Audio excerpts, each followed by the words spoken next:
pelvic floor, one of the most underrated muscles in the body.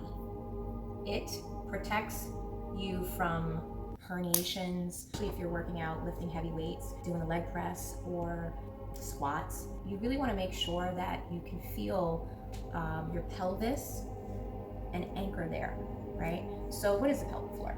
The pelvic floor is like the bottom of your pelvis.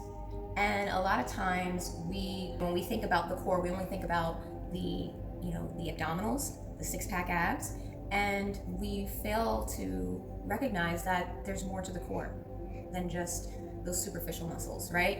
It's really about, can we keep ourselves lifted when we're doing our exercises or movements? Can we really feel grounded and still fight that gravity, right? So we want to lift our insides, we want to lift our organs, and we want to just kind of keep that in mind whenever we are doing our breathing, right? And we're engaging the transversus abdominals. So what does that look like, right?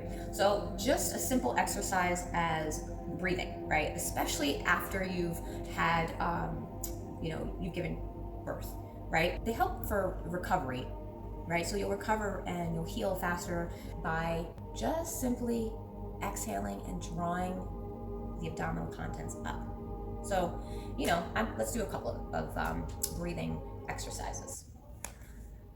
So I'm just going to take an inhale and I'm going to exhale, and I'm just going to lift my insides up as I'm pushing the air out, right?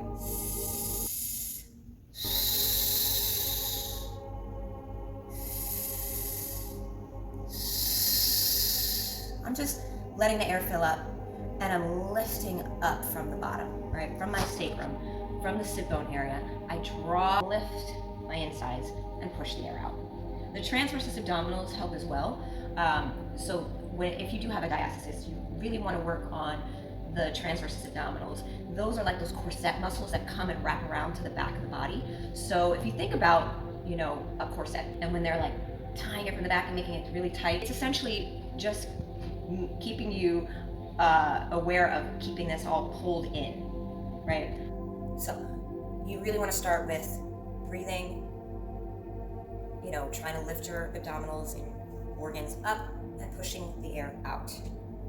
And that's really it, There are a series of exercises that I would do in order to get stronger with your pelvic floor so that you can safely do other exercises.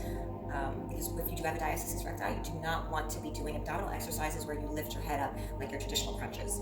So we have exercises we can do on rebuilding the core and connecting with the pelvic floor.